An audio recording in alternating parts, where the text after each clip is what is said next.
बाबू का हो? यही जो हीरोगिरी ना चली हो। अच्छे मुहावा में पान हाँ सीनावा के तान ओहो जब चले ले चौहान। देखो तानी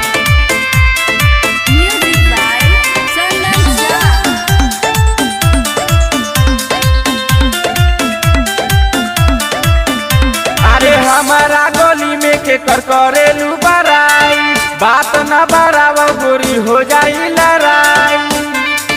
अरे सुना तारू हो अरे हमारा गली में के कर करेलू बराई बात न बराबर गोरी हो जाई लड़ाई। अरे बुझलू ऊपर चले मोर दिए बाबू भगवान के ऊपर चले मोर दिए बाबू भगवान के।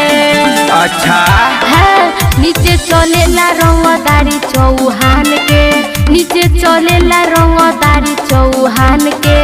यही से चला दादू सीनावा के तान के यही से चला दादू सीनावा के तान के।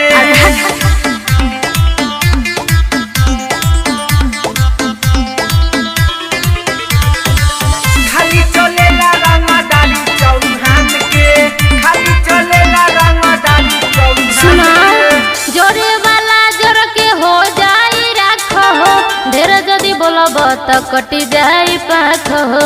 वो देखा तानी जनी झगड़ा के ने बता बढ़ावा खुद से हम डरे वाला नहीं की तोरा खुद से। ले ली है फोकट में तोहरा जान के ले ली है फोकट में तोहरा जान के।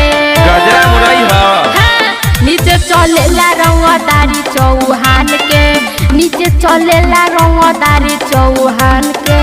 यही से चला दादू सीनावा के तान के यही से चला दादू सीनावा के तान के।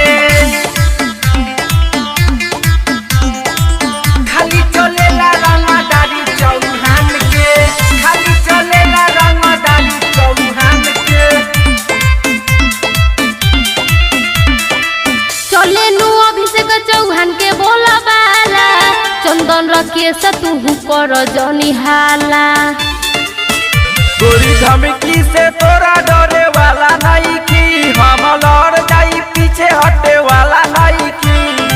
था नहीं बाटे ओकर कोनो पहचान के था नहीं बाटे कोनो ओकर पहचान के।